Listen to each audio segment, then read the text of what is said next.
শব্দ করলেই মৃত্যু। চারিদিকে ভয়ানক সব জন্তুতে সারা শহর ভরে গিয়েছে। মানব সভ্যতা আজ সংকটে। টিকে থাকতে পারবে কি পরিবারগুলো, নাকি এই জন্তুগুলোর হাতে এই মানবজাতি বিলীন হয়ে যাবে?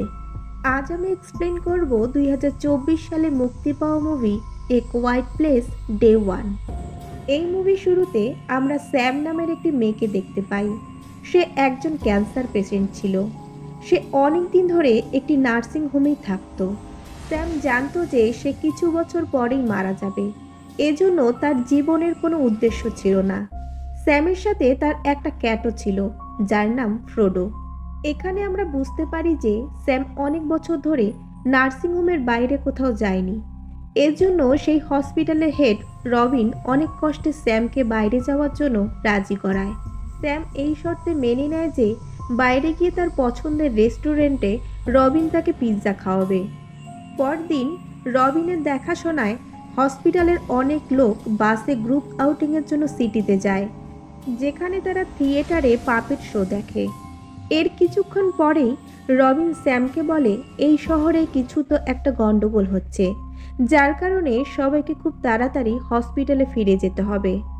এটা শুনেই স্যাম সিটিতেই পিৎজা খাওয়ার জন্য জেদ করতে থাকে, কিন্তু শেষে স্যামকে আপসেট হয়ে বাসে যেতেই লাগে। এর ঠিক কিছু পরেই আমরা আকাশ থেকে কিছু একটা পড়তে দেখতে পাই, যেটা দেখে আমরা পরিষ্কার বুঝতে পারি যে পৃথিবীতে এলিয়েন চলে এসেছে। এগুলো সেই এলিয়েনগুলো যারা হালকা একটু আওয়াজ শুনেই সেই আওয়াজের সোর্সকেই শেষ করে দেয়। মানে যদি কোনো মানুষ আওয়াজ করে তাকে এই এলিয়েনগুলো মেরে ফেলে। এই জিনিসগুলো স্যামদের বাসের ওপরেও গিয়ে পড়ে, যে কারণে চারিদিকে ধুলোবালি উঠতে শুরু করে। স্যাম বাস থেকে নিচে নেমে দেখে যে ওই এলিয়েনগুলো মানুষগুলোকে টেনে নিয়ে চলে যাচ্ছে। এলিয়েনগুলো পৃথিবীতে আসাতে অনেক বিল্ডিং ধ্বংস হয়ে গেছিল। স্যাম মানুষগুলোকে মরতে দেখে সে ভয় পেয়ে সেখান থেকে পালাতে থাকে, কিন্তু তখনই একটা গাড়ি ব্লাস্ট হওয়ার কারণে স্যাম সেখানে জ্ঞান হারিয়ে ফেলে। পরের দিনে স্যামের যখন জ্ঞান ফেরে, তখন সে নিজেকে ওই থিয়েটারে পায় যেখানে সে পাপেট শো দেখেছিল। স্যাম সেখানে আরও কিছু লোকজনকে দেখে যারা এলিয়েনের থেকে পালিয়ে সেখানে লুকিয়েছিল। স্যামের জ্ঞান ফিরতে দেখে একটি লোক যে কিনা তাকে এই থিয়েটারে এনেছিল, সে স্যামের মুখে হাত রেখে তাকে কথা বলার থেকে আটকায়, যাতে তার আওয়াজ শুনে কোনো এলিয়েন এখানে না আসে। সেখানে থাকা সমস্ত লোক একদম চুপ করে বসেছিল, কারণ তারা জানতো যে তাদের হালকা শব্দতেই এলিয়েন সেখানে চলে আসবে। রবিন সেখানে স্যামকে ঠিক দেখে হাঁক করে, আর সে ফ্রোডোকে স্যামের কাছে দিয়ে দেয়। তখনই তারা থিয়েটারের বিল্ডিংয়ের ওপর থেকে হেলিকপ্টার থেকে একটা অ্যানাউন্সমেন্ট শুনতে পায়, যে বলছিল এলিয়েন শুধু এই শহরেই এসেছে, যারা মানুষের শব্দ শুনে হামলা করে দেয়। এর জন্য সবাইকে এখন শান্ত হয়ে থাকতে হবে। সবাই এই অ্যানাউন্সমেন্ট থেকে বুঝতে পারে যে গভর্নমেন্ট তাদেরকে এখান থেকে বের করার জন্য ব্যবস্থা করছে। তখনই তারা বুঝতে পায় থিয়েটারের ওপর দিয়ে চলে যাওয়া হেলিকপ্টারের আওয়াজ শুনে এলিয়েনগুলো সেই হেলিকপ্টারের পেছনে দৌড়তে থাকে। সেই সময়ই ফ্রোডো বাইরে চলে যায়, আর স্যাম তাকে বাঁচানোর জন্য পিছনে পিছনে চলে যায়। এর জন্য সেখানে থাকা বাকি লোকগুলোর জীবন এখন বিপদে পড়ে গিয়েছিল, কারণ যদি স্যাম বা ফ্রোডো কোনো শব্দ করে তো এলিয়েনগুলো তাদের কাউকেই ছেড়ে দিবে না। স্যাম ফ্রোডোকে ধরতে যায়, যে কিনা থিয়েটারের মেইন গেটের কাছে চলে গেছিল। ঠিক তখনই ফ্রোডো শব্দ করে, যার আওয়াজ শুনে এলিয়েন দরজা ভেঙে তার কাছে আসতেই যাবে, কিন্তু হেলিকপ্টারের আওয়াজ শুনে এলিয়েনগুলোর ধ্যান সেদিকে চলে যায়। এলিয়েনগুলো থিয়েটারের বাইরে চলে যায়। কিছু সময় পর স্যাম ফ্রোডোকে সেখান থেকে নিয়ে চলে আসে, আর সবাই এলিয়েনের হাত থেকে বেঁচে যায়। এই শহরের সাথে থাকা ব্রিজগুলোকে বোম দিয়ে ভেঙে ফেলা হয়েছিল, যাতে এক শহর থেকে অন্য শহরে এলিয়েনগুলো যেতে না পারে। ব্রিজগুলোকে ভেঙে যেতে দেখে একটি লোক চিৎকার করতে থাকে। তখন হেনরি নামের একটি লোক তার মুখে হাত দিয়ে তাকে চুপ করানোর চেষ্টা করে। এজন্য ওই লোকটি হেনরির হাতে মারা যায়, কিন্তু হেনরি লোকটাকে জেনে বুঝে মারেনি। পরের সিনে রবিন আর স্যাম থিয়েটারে বসে এই ব্যাপারে কথা বলতে থাকে। তখনই থিয়েটারে এমার্জেন্সি জেনারেটর আওয়াজ করতে থাকে। জেনারেটরের আওয়াজ শুনে রবিন তাড়াতাড়ি সেদিকে দৌড়ে যায়। রবিন জেনারেটর বন্ধ তো করে দেয়, কিন্তু ততক্ষণে সেখানে একটা এলিয়েন চলে আসে। যেটা সবার সামনে রবিনকে নির্দয়ভাবে মেরে ফেলে। এটা দেখে স্যাম বুঝে দেয় তার চোখের সামনে তার সব বন্ধুরা এক এক করে মারা যাবে। এজন্য সে নিরাশ হয়ে সেই জায়গাটি ছেড়ে চলে যায়। রাস্তাতে স্যাম একটা ভেঙে যাওয়া স্টোর থেকে নিজের জন্য কিছু খাবার জিনিস নিয়ে নেয়। এরপর সে একটা ঝর্ণা দেখতে পায়। সেটা নিচে সে চুপ করে বসে পড়ে, কারণ এলিয়েন জল বা যে কোনো নেচারের সাউন্ডকে ইগনোর করত। স্যাম সেখানে দুটো বাচ্চাকে লুকিয়ে থাকতে দেখে, যারা কিনা কাল থেকেই নিজেদের এলিয়েনগুলোর থেকে বাঁচাতে সেখানে লুকিয়ে বসেছিল। এজন্য স্যাম তার কাছে থাকা খাবারগুলো তাদের দিয়ে দেয়। সেই সময় স্যাম মিলিটারি হেলিকপ্টার থেকে অ্যানাউন্সমেন্ট শুনতে পায় যে তারা এলিয়েনদের কিছু দুর্বলতা লক্ষ্য করেছে। এই এলিয়েনগুলো না তো দেখতে পেত আর না তো জলে সাঁতার কাটতে পারত। এজন্য তারা সব সার্ভাইভালদের জন্য এই শহরের সাউথ সাইডে বোট তৈরি করে রেখেছে, যেখান থেকে সবাই এই শহর থেকে বাইরে যেতে পারবে। মিলিটারি অফিসাররা এলিয়েনগুলোর মনোযোগ অন্যদিকে নিয়ে যাওয়ার জন্য হেলিকপ্টার থেকে আওয়াজ করছিল, যাতে শহরের সমস্ত মানুষ সহজেই বোট পর্যন্ত পৌঁছতে পারে। হেলিকপ্টারের আওয়াজ শুনতেই এলিয়েনগুলোর হেলিকপ্টারের পিছনে দৌড়তে লাগে, আর এদিকে শহরের সব মানুষ বোটের দিকে যেতে শুরু করে।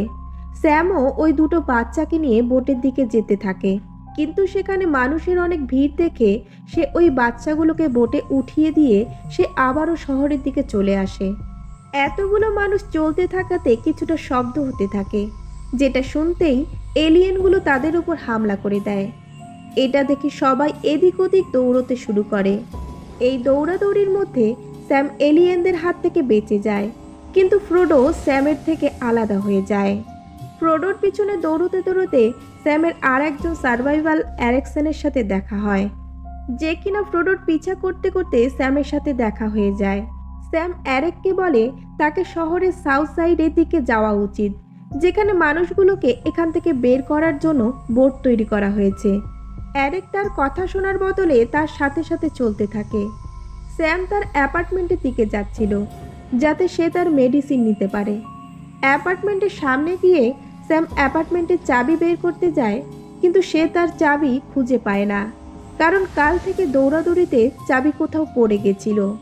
তখনই আমরা দেখি যে খারাপ আবহাওয়ার কারণে বিদ্যুৎ চমকাতে থাকে, আর এটারই ফায়দা নিয়ে অ্যারেক স্যামের অ্যাপার্টমেন্টের দরজা ভেঙে ফেলে। তার এই চালাকির কারণে দরজাও খুলে যায়, আর বিদ্যুতের প্রচণ্ড আওয়াজে এলিয়েনের মনোযোগ নিজেদের দিকে আসার থেকে বাঁচিয়ে নেয়। অ্যাপার্টমেন্টের ভেতরে আসার পর অ্যারেক স্যামকে বলে সে একজন ল স্টুডেন্ট আর এই শহরে ল পড়তে এসেছিল, কিন্তু এখন সে তার ফ্যামিলির কাছে নিরাপদে পৌঁছতে চায়। স্যামও তার ব্যাপারে বলে যে সে পোয়েম রাইটার ছিল, কিন্তু ক্যান্সার হওয়ার পর সে লেখা ছেড়ে দিয়েছিল। স্যাম অ্যারেককে আবারও বোট এরিয়া যেতে বলে, কিন্তু সে তার কথা মানার বদলে তাকে জিজ্ঞেস করে যে স্যাম কেন সেখানে যাচ্ছে না। তখন স্যাম তাকে বলে যে সে এখানে পিৎজা খেতে চায়। সব মানুষ নিজেদের জীবন বাঁচানোর জন্য বোটের দিকে যাচ্ছিল, কিন্তু স্যাম এখনও এই শহরে পিৎজাই খেতে চায়, যেন তার জীবনের জন্য চিন্তাই ছিল না। পরদিন সকালে স্যাম অ্যারেককে অ্যাপার্টমেন্টে একা রেখেই বাইরে চলে যায়, আর একটা ধ্বংস হয়ে যাওয়া লাইব্রেরিতে কিছু বই দেখতে থাকে। কিছু সময় পর ফ্রোডো স্যামের পিছনে দেখতে থাকে, যেখানে কেউ দাঁড়িয়েছিল। এটা দেখে স্যাম ভয়ে ভয়ে পিছনে দেখে, যেখানে কোনো এলিয়েন ছিল না, বরং সেখানে অ্যারেক দাঁড়িয়েছিল। সে স্যামের পিছন পিছন এখানেও পৌঁছে গেছিল। অ্যারেককে দেখে স্যাম রেগে গিয়ে দাঁড়িয়ে পড়ে, যার কারণে কিছু বই পড়ে যায় আর আওয়াজও হয়। তারা দুজন ভয় পেয়ে যায়। তারা দুজন এক বিল্ডিংয়ে যায়, যেখানে তাদের আওয়াজ শুনে অনেকগুলো এলিয়েন তাদের পিছনে চলে আসে। তারা দুজন কোনো রকমে তাদের জীবন বাঁচিয়ে সেখান থেকে বাইরে চলে আসে। বাইরে এসে অ্যারেক গাড়ির জানালা ভেঙে অ্যালার্ম বাজিয়ে দেয়, যাতে এলিয়েনের মনোযোগ তাদের দিক থেকে সরে যায়। তারা দুজন একটা সাবওয়ে স্টেশনে পৌঁছে যায়, যেখানে তারা এক এলিয়েনকে দেখতে পায়, যার হাত থেকে বাঁচতে তারা ট্রেনের ট্র্যাকে যায়, যেখানে জল ভরে গেছিল। তারা দুজন সাহস করে সাঁতার কেটে সেখান থেকে বাইরে আসে, আর সেখান থেকে বেরিয়ে একটা ভেঙে যাওয়া চার্চে পৌঁছে যায়। স্যামের অবস্থা এখন খারাপ হতে থাকে, কারণ তার কাছে তার মেডিসিন ছিল না। অ্যারিক তাকে সেখানে রেখেই এক ফার্মেসিতে পৌঁছে স্যামের জন্য মেডিসিন নিয়ে আসে, যেটা খেয়ে স্যামের অবস্থা কিছুটা ভালো হয়। এরপর তারা দুজন একসাথেই থাকে। তারা দুজন দুজনের কেয়ার করে আর তারা দুজন খুব ভালো বন্ধু হয়ে যায়।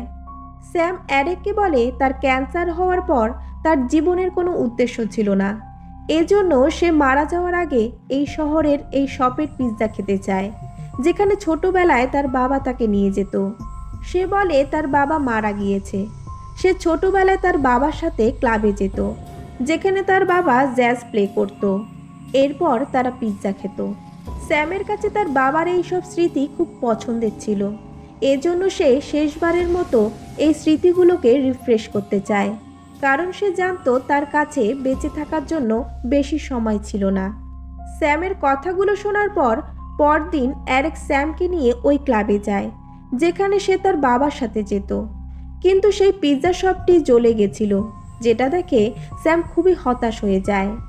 অ্যারিক স্যামকে একটা বিল্ডিংয়ে বসিয়ে নিজেই ওই পিৎজা শপে চলে যায়, আর সে সেখানে একটা পিৎজা পেয়ে যায় স্যামের জন্য। এটা দেখে স্যাম খুবই খুশি হয়ে যায়। অ্যারিক স্যামকে কার্ডের সাথে ম্যাজিকও দেখায়। তারা দুজন এখানে ড্রিঙ্ক করে আর খুব মজা করে। তখনই স্যামের মনে হতে থাকে যে অ্যারিক আর ফ্রোডোকে তার সাথে মরতে দেওয়া উচিত নয়। এজন্য স্যাম অ্যারিক আর ফ্রোডোর সাথে বিল্ডিংয়ের ছাদে গিয়ে দেখে তো সেখানে নদীতে একটা শেষ বোট দেখতে পায়, যেটা সার্ভাইভালদের নিয়ে এখান থেকে চলে যাচ্ছিল। এরপর এই শহরকে বোম দিয়ে উড়িয়ে দেওয়া হবে, যাতে এলিয়েন এই শহরেই শেষ হয়ে যায়। স্যাম অ্যারিককে বলে এখন তাকে আর ফ্রোডোকে এখান থেকে বেরিয়ে যাওয়া উচিত। স্যাম তাকে তার ইয়েলো কালারের কোট খুলে দেয়, যেটা সে পরেছিল। এরপর তারা বোটের দিকে এগিয়ে যায়। তখন স্যাম তাদের থেকে আলাদা হয়ে গাড়ির মধ্য দিয়ে যেতে যেতে আওয়াজ করতে থাকে, যে কারণে নদীর কিনারে একসাথে থাকা এলিয়েন আওয়াজ শুনে সেই দিকে দৌড়ে যায়। বোটে থাকা মানুষগুলো এই ব্যাপারটা লক্ষ্য করে যে শহরে এখনো কিছু সার্ভাইভালস বাকি আছে। অ্যারিক ফ্রোডোকে নিয়ে বোটের দিকে দৌড়ে যায়। তখনই এলিয়েন তার আওয়াজ শুনে অ্যারিকের পিছনে দৌড়তে শুরু করে, কিন্তু অ্যারিক সাহস করে ফ্রোডোকে নিয়ে কোনো রকমে পালিয়ে জলে ঝাঁপ দিয়ে দেয়। আর এরপর সে বোট পর্যন্ত পৌঁছে যায়, যেখানে হেনরি তার হাত ধরে বোটে উঠিয়ে নেয়। অন্যদিকে স্যাম অ্যারিক আর ফ্রোডোকে নিরাপদে বোটে যেতে দেখে খুশি হয়ে যায়। অ্যারিক স্যামের জ্যাকেট থেকে একটা নোট খুঁজে পায়, যেখানে সে লিখেছিল অ্যারিক যেন ফ্রোডোর খেয়াল রাখে। স্যাম অ্যারিককে এই নোটে ধন্যবাদও জানিয়েছিল, কারণ অ্যারিকের জন্যই স্যাম তার জীবনের শেষ মুহূর্তগুলো উপভোগ করতে পেরেছিল, যেমনটা সে উপভোগ করতে চেয়েছিল। স্যামের সেখানে থেকে যাওয়াতে এমনটা মনে হয় যে হয়তো সে কখনো এই জায়গা থেকে বাইরে যেতেই চায়নি। স্যামের অ্যারিকের সাথে এত ভালো বন্ধুত্ব হয়ে গেছিল যে সে ফ্রোডোকে অ্যারিকের কাছে দিয়ে দিয়েছিল। স্যাম ফ্রোডোকে সবচেয়ে বেশি ভালোবাসতো, এজন্য তাকে নিয়ে সে কারো উপর ভরসা করতো না। কিন্তু অ্যারিক তাকে এত সেফ ফিল করিয়েছিল যে সে অ্যারিকের কাছে ফ্রোডোকে দিয়ে দিয়েছিল। এরপর স্যাম তার ফ্যামিলি ফটো দেখে কাঁদতে থাকে। স্যাম খালি শহরের রাস্তায় একা হাঁটতে থাকে, যেখানে এখন সে ছাড়া আর কেউ ছিল না। সে হেডফোনে গান শুনতে থাকে, কিন্তু রোডে আসতেই সে হেডফোন খুলে ফেলে। মিউজিকের আওয়াজ শুনে সব এলিয়েন্স চলে আসে, আর এখানেই এই মুভিটা শেষ হয়ে যায়। তো বন্ধুরা, আজকের মুভিটা কেমন লাগলো অবশ্যই কিন্তু কমেন্ট করে জানাবেন। আর চ্যানেলে নতুন বন্ধু হয়ে থাকলে চ্যানেলটিকে অবশ্যই সাবস্ক্রাইব করে রাখবেন। দেখা হচ্ছে নেক্সট মুভি নিয়ে। সবাই ভালো থাকবেন।